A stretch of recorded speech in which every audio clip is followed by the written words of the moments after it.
Hi people, I'm recording with Realme 6. I'm recording at 1080p 30 frames per second.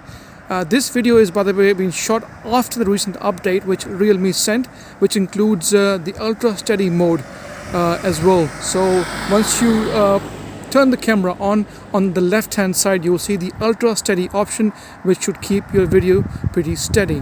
So I'm now going to walk and see if the video remains steady and stable.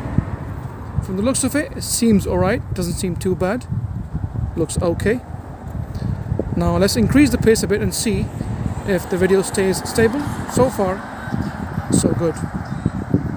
Okay, so now let's move the camera across and see how the contrast, the color and everything else changes. So far, so good, not too bad.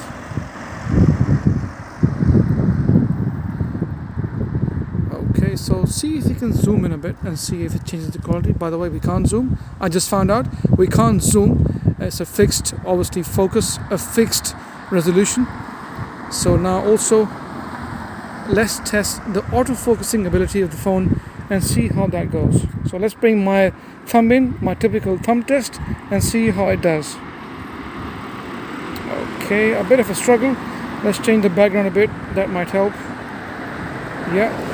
Takes about a few seconds, but eventually is able to focus without much of an issue. For a budget phone around the £200 mark, it's not too bad.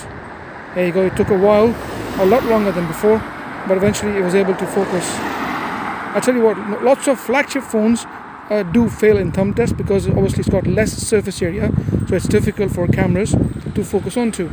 Whereas if you have a bigger surface area, it's much easier. As you can see, it will pass every single time because it's got more surface area to focus onto, so it's easy for camera to focus.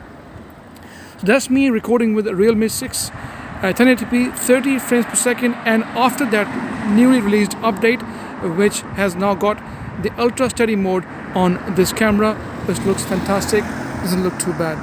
If you like my video, please give it a thumbs up. Any questions, please feel free to ask me the questions, and like always, please subscribe as it helps, and I shall see you in the next video.